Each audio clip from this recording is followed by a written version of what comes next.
The Law of Life. By Jack London. Old Koskoosh listened greedily. Though his sight had long since faded, his hearing was still acute, and the slightest sound penetrated to the glimmering intelligence which yet abode behind the withered forehead, but which no longer gazed forth upon the things of the world. Ah! That was Sitcomtoha, shrilly anathematizing the dogs as she cuffed and beat them into the harnesses. Sitcomtoha was his daughter's daughter, but she was too busy to waste a thought upon her broken grandfather, sitting alone there in the snow, forlorn and helpless. Camp must be broken. The long trail waited while the short day refused to linger. Life called her, and the duties of life, not death.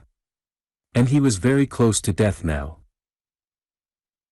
The thought made the old man panicky for the moment, and he stretched forth a palsied hand which wandered tremblingly over the small heap of dry wood beside him. Reassured that it was indeed there, his hand returned to the shelter of his mangy furs, and he again fell to listening. The sulky crackling of half-frozen hides told him that the chief's moose-skin lodge had been struck, and even then was being rammed and jammed into portable compass. The chief was his son, stalwart and strong, head man of the tribesmen, and a mighty hunter. As the women toiled with the camp luggage, his voice rose, chiding them for their slowness. Old Koskoosh strained his ears. It was the last time he would hear that voice. There went Gihau's lodge. And Tuscan's. 7, 8, 9, only the shamans could be still standing. There. They were at work upon it now. He could hear the shaman grunt as he piled it on the sled. A child whimpered, and a woman soothed it with soft, crooning gutturals. Little Kuti, the old man thought, a fretful child, and not over-strong. It would die soon, perhaps, and they would burn a hole through the frozen tundra and pile rocks above to keep the wolverines away. Well, what did it matter? A few years at best, and as many an empty belly as a full one. And in the end, death waited, ever hungry and hungriest of them all. What was that? Oh, the men lashing the sleds and drawing tight the thongs. He listened, who would listen no more. The whiplashes snarled and bit among the dogs. Hear them whine. How they hated the work and the trail. They were off. Sled after sled churned slowly away into the silence. They were gone. They had passed out of his life, and he faced the last bitter hour alone. No. The snow crunched beneath a moccasin, a man stood beside him, upon his head a hand rested gently. His son was good to do this thing. He remembered other old men whose sons had not waited after the tribe. But his son had. He wandered away into the past, till the young man's voice brought him back. "Is it well with you?" he asked. And the old man answered, "It is well." "There be wood beside you," the younger man continued, "and the fire burns bright. The morning is grey, and the cold has broken. It will snow presently. Even now is it snowing. Aye, even now is it snowing." The tribesmen hurry. Their bales are heavy, and their bellies flat with lack of feasting. The trail is long and they travel fast. I go now. It is well. It is well. I am as a last year's leaf, clinging lightly to the stem. The first breath that blows, and I fall. My voice is become like an old woman's. My eyes no longer show me the way of my feet, and my feet are heavy, and I am tired. It is well. He bowed his head in content till the last noise of the complaining snow had died away, and he knew his son was beyond recall. Then his hand crept out in haste to the wood. It alone stood between him and the eternity that yawned in upon him. At last the measure of his life was a handful of faggots. One by one they would go to feed the fire, and just so, step by step, death would creep upon him. When the last stick had surrendered up its heat, the frost would begin to gather strength. First his feet would yield, then his hands, and the numbness would travel, slowly, from the extremities to the body. His head would fall forward upon his knees, and he would rest. It was easy. All men must die. He did not complain. It was the way of life, and it was just. He had been born close to the earth had he lived, and the law thereof was not new to him. It was the law of all flesh. Nature was not kindly to the flesh. She had no concern for that concrete thing called the individual. Her interest lay in the species, the race. This was the deepest abstraction old Koskoosh's barbaric mind was capable of, but he grasped it firmly. He saw it exemplified in all life. The rise of the sap, the bursting greenness of the willow bud, the fall of the yellow leaf, in this alone was told the whole history. But one task did nature set the individual. Did he not perform it, he died. Did he perform it, it was all the same, he died. Nature did not care, there were plenty who were obedient, and it was only the obedience in this matter, not the obedient, which lived and lived always. The tribe of Koskoosh was very old. The old men he had known when a boy, had known old men before them. Therefore it was true that the tribe lived, that it stood for the obedience of all its members, way down into the forgotten past, whose very resting places were unremembered. They did not count, they were episodes. They had passed away like clouds from a summer sky. He also was an episode, and would pass away. Nature did not care. To life she set one task, gave one law. To perpetuate was the task of life, its law was death. A maiden was a good creature to look upon, full-breasted and strong, with spring to her step and light in her eyes. But her task was yet before her. The light in her eyes brightened, her step quickened, she was now bold with the young men, now timid, and she gave them of her own unrest. And ever she grew fairer and yet fairer to look upon, till some hunter, able no longer to withhold himself, took her to his lodge to cook and toil for him and to become the mother of his children. And with the coming of her offspring her looks left her. Her limbs dragged and shuffled, her eyes dimmed and bleared, and only the little children found joy against the withered cheek of the old squaw by the fire. Her task was done. But a little while, on the first pinch of famine or the first long trail, and she would be left, even as he had been left, in the snow, with a little pile of wood. Such was the law. He placed a stick carefully upon the fire and resumed his meditations. It was the same everywhere, with all things. The mosquitoes vanished with the first frost. The little tree squirrel crawled away to die.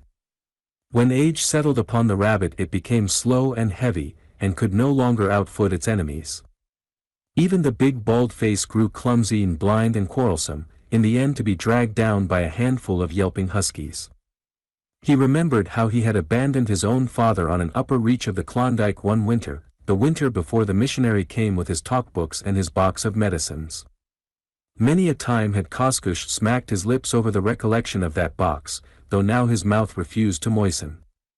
The painkiller had been especially good. But the missionary was a bother after all, for he brought no meat into the camp, and he ate heartily, and the hunters grumbled. But he chilled his lungs on the divide by the Mayo, and the dogs afterwards nosed the stones away and fought over his bones. Koskoosh placed another stick on the fire and harked back deeper into the past. There was the time of the great famine, when the old men crouched empty-bellied to the fire, and let fall from their lips dim traditions of the ancient day when the Yukon ran wide open for 3 winters, and then lay frozen for 3 summers. He had lost his mother in that famine. In the summer the salmon run had failed, and the tribe looked forward to the winter and the coming of the caribou. Then the winter came, but with it there were no caribou. Never had the like been known, not even in the lives of the old men. But the caribou did not come, and it was the 7th year, and the rabbits had not replenished, and the dogs were naught but bundles of bones.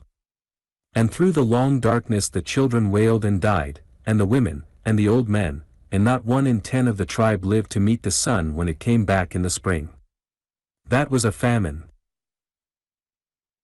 But he had seen times of plenty, too, when the meat spoiled on their hands, and the dogs were fat and worthless with overeating times when they let the game go unkilled, and the women were fertile, and the lodges were cluttered with sprawling men-children and women-children.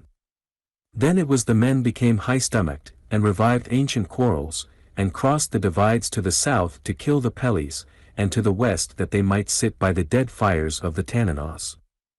He remembered, when a boy, during a time of plenty, when he saw a moose pulled down by the wolves.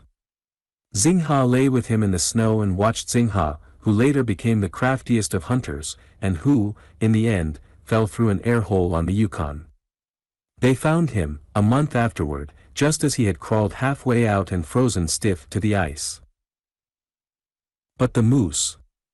Xingha and he had gone out that day to play at hunting after the manner of their fathers.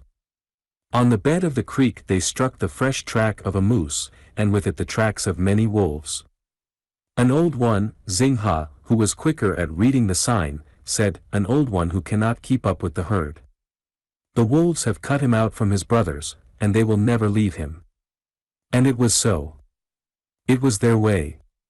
By day and by night, never resting, snarling on his heels, snapping at his nose, they would stay by him to the end.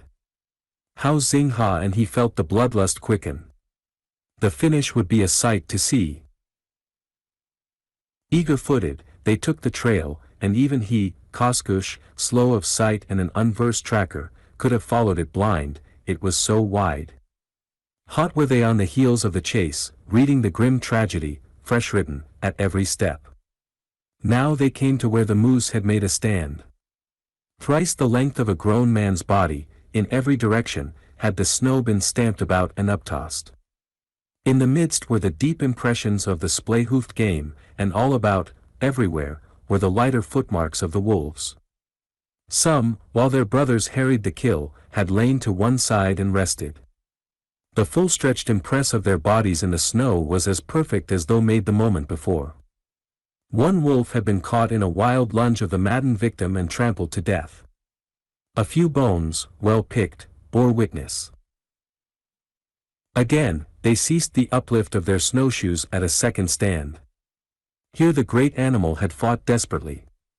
Twice had he been dragged down, as the snow attested, and twice had he shaken his assailants clear and gained footing once more. He had done his task long since, but none the less was life dear to him. Xingha said it was a strange thing, a moose once down to get free again, but this one certainly had. The shaman would see signs and wonders in this when they told him. And yet again, they come to where the moose had made to mount the bank and gain the timber. But his foes had laid on from behind, till he reared and fell back upon them, crushing too deep into the snow. It was plain the kill was at hand, for their brothers had left them untouched. Two more stands were hurried past, brief in time length and very close together. The trail was red now, and the clean stride of the great beast had grown short and slovenly. Then they heard the first sounds of the battle, not the full-throated chorus of the chase, but the short, snappy bark which spoke of close quarters and teeth to flesh. Crawling up the wind, Xingha bellied it through the snow, and with him crept he, Koskoosh, who was to be chief of the tribesmen in the years to come. Together they shoved aside the under branches of a young spruce and peered forth. It was the end they saw. The picture, like all of youth's impressions, was still strong with him, and his dim eyes watched the end played out as vividly as in that far-off time. Koskoosh marveled at this, for in the days which followed, when he was a leader of men and a head of counselors, he had done great deeds and made his name a curse in the mouths of the Pellies, to say naught of the strange white man he had killed, knife to knife, in open fight. For long he pondered on the days of his youth, till the fire died down and the frost bit deeper. He replenished it with 2 sticks this time, and gauged his grip on life by what remained. If Sitcomtoha had only remembered her grandfather, and gathered a larger armful, his hours would have been longer. It would have been easy. But she was ever a careless child, and honored not her ancestors from the time the beaver, son of Xingha, first cast eyes upon her. Well, what mattered it? Had he not done likewise in his own quick youth? For a while he listened to the silence. Perhaps the heart of his son might soften, and he would come back with the dogs to take his old father on with the tribe to where the caribou ran thick and the fat hung heavy upon them. He strained his ears, his restless brain for the moment stilled. Not a stir, nothing. He alone took breath in the midst of the great silence. It was very lonely. Hark! What was that? A chill passed over his body. The familiar, long-drawn howl broke the void, and it was close at hand. Then on his darkened eyes was projected the vision of the moose, the old bull moose, the torn flanks and bloody sides, the riddled mane, and the great branching horns, down low and tossing to the last. He saw the flashing forms of gray, the gleaming eyes, the lolling tongues, the slavered fangs. And he saw the inexorable circle close in till it became a dark point in the midst of the stamped snow. A cold muzzle thrust against his cheek, and at its touch his soul leaped back to the present. His hand shot into the fire and dragged out a burning faggot. Overcome for the nonce by his hereditary fear of man, the brute retreated, raising a prolonged call to his brothers, and greedily they answered, till a ring of crouching, jaw-slobbered gray was stretched round about. The old man listened to the drawing in of this circle. He waved his brand wildly, and sniffs turned to snarls, but the panting brutes refused to scatter. Now one wormed his chest forward, dragging his haunches after, now a second, now a third, but never a one drew back. Why should he cling to life? He asked, and dropped the blazing stick into the snow. It sizzled and went out. The circle grunted uneasily, but held its own. Again he saw the last stand of the old bull moose, and Koskoosh dropped his head wearily upon his knees. What did it matter after all? Was it not the law of life?